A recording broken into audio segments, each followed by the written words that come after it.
मनोज जरांगे यांचा आजचा मुंबईतला उपोषणाचा चौथा दिवस आहे आणि चौथ्या दिवशी जेजुरीकरांच्या वतीनं खंडोबाला साकडं घातलं जाणार आहे, अभिषेक केला जाणार आहे की मनोज जरांगेंची तब्येत जी आहे ती व्यवस्थित राहावी आणि त्यासाठी गडाच्या पायथ्याशी छत्रपती शिवाजी महाराज चौकामध्ये या ठिकाणी जे आहेत ते आंदोलक जमू लागलेले आपल्याला पाहायला मिळत आहेत। आणि या ठिकाणी गडावरून पायथ्यावरून गडावरती चालत जात त्या ठिकाणी खंडोबाला अभिषेक देखील घातला जाणार आहे।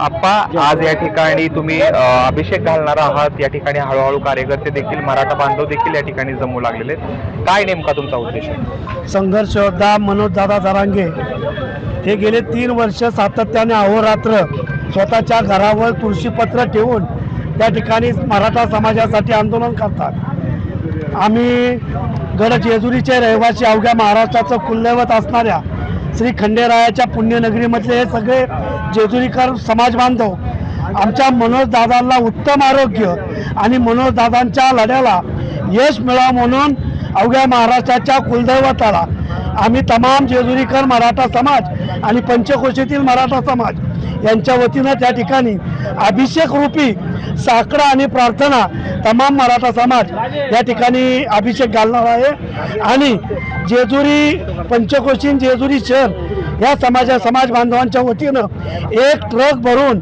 भडंग चिवडा आणि 10,000 लाडू 400 पाण्याचे बॉक्स त्या ठिकाणी मुंबईला आज रात्री रवाना होणार आहेत। खरं तर साधारणतः कशा पद्धतीचं नियोजन आहे? तुम्ही या ठिकाणी पायथ्याला जमू लागलेला आहात गडाच्या, तिथून पुढचं नियोजन कसं असेल? आता आम्ही एक अर्ध्या तासामध्ये इथले सगळे समाज बांधव खंडोबा गडावरती जाऊ मनोज दादा जरांगेंच्या आरोग्यासाठी अभिषेक घालणार आहोत। आता 12:30च्या पूजेला। खरं तर गेल्या काही दिवसापासून तुमची मागणी आहे, आंदोलनाचे अनेक बांधव जे आहेत ते मुंबईला गेलेले आहेत, आता तुम्ही या ठिकाणी बसून त्यांना कशा पद्धतीने पाठिंबा देण्याचं काम करता? एक मोठा जय मुंबई।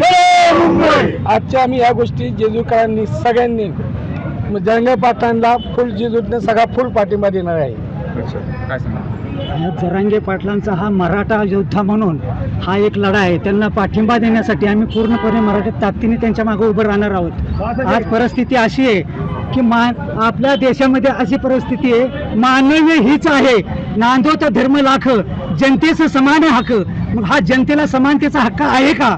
तर ह्यासाठी आमचा लढा आहे। आणि परिस्थिती ज्या वेळेला असं म्हणतात मराठ्यांना आरक्षण दिलेलं होतं, परंतु त्यांनी ते नाकारलं बाबासाहेबांनी, पण ते मराठ्यांचा मोठेपणा होता त्यांचा, ज्या वेळेला भूक नव्हती तेव्हा त्यांची खाण्याची वृत्ती नव्हती, त्यांनी मोठ्या मनाने मोकळ्या मनाने सोडलं। आपली संस्कृती काय आहे? ज्या वेळेला आपल्याला भूक लागेल त्यावेळेला आपण खातो, त्यावेळेला ती कृती आहे, ज्या वेळेला भूक नसताना खातो ती विकृती आहे, आणि ज्या वेळेला आपल्याला भूक असून सुद्धा आपण दुसऱ्याला अन्न देतो ही आपली संस्कृती आहे। या पद्धतीने सर्वांनी चालावं आणि सर्वांनी मराठ्यांचा विचार करावा। आज मन मोकळेपणा मनाने सर्वांनी आपल्या जरांगेला पाठिंबा द्यावा। एक काळ असा होता की लोक म्हणायचं माळी मराठ्याचं राजकारण आहे, आज ह्या लोकांनी माळी मराठ्यामुळे येड्या भोपळ्याचं वैर केलेलं आहे असं तयार झालेलं आहे। तर त्यासाठी आपण सर्व भारतीय एक आहोत। आणि या ठिकाणी तेढ जे आहे ते वाढताना पाहायला मिळते। कालच तुमच्या तालुक्यातल्या नीरामध्ये या ठिकाणी प्रकार घडला, बहुसंख्य ठिकाणी ओबीसी समाज देखील आक्रमक झालेला आहे, कुठेतरी सामाजिक वीण घुसवते असं तुम्हाला वाटतं का? हो, काही लोक ही गोष्ट करतात, परंतु आमचं जेजुरी गाव हे असं आहे, सर्व 12 बलुतेदारांचे असं गाव आहे, त्यामुळे इथं सगळं समाज मराठा बांधव हे सगळं समाजाला घेऊन बरोबर चाललेली लोक आहेत। त्यामुळे आमच्या इथं कुठला जातीय वाद नसतो किंवा कुठलेही काही म्हणजे कुठला द्वेषच नाही आहे। फक्त हे बाकीचे बाहेरगाव म्हणजे जे आदर ठिकाणची घटना जातात ते लोक कुठेतरी वाईट शब्द रचना करून त्याचं गालबोट लावण्याचा मराठा हा समाज कालही जातीवादी नव्हता, आजही नाही। गावगाड्यामध्ये मोठा भाऊ म्हणून मराठा समाज कायम सक्रिय असतो।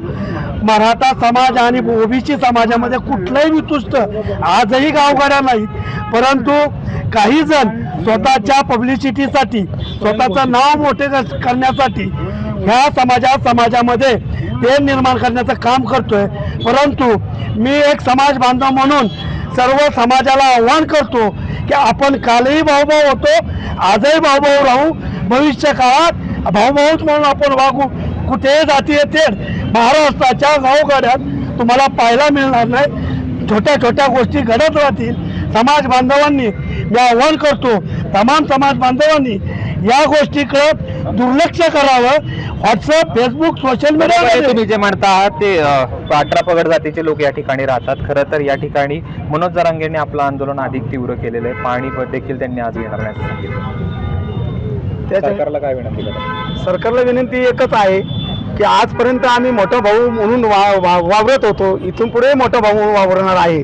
परंतु आज आमच्यातील काही गोरगरीब विद्यार्थी मुलं आहेत की त्यांचा शिक्षणाचा प्रश्न आहे, ॲडमिशनचा प्रश्न आहे. त्याकरता त्यांना आम्हाला मराठा समाजाला आरक्षण मिळणं गरजेचं आहे. तरी यातून आपण मार्ग काढून लवकरात लवकर निर्णय घ्यावा की जेणेकरून समाजामध्ये कुठे ते निर्माण होणार नाही आणि सर्वांना समान हक्क मिळेल अशी खबरदारी घ्यावी.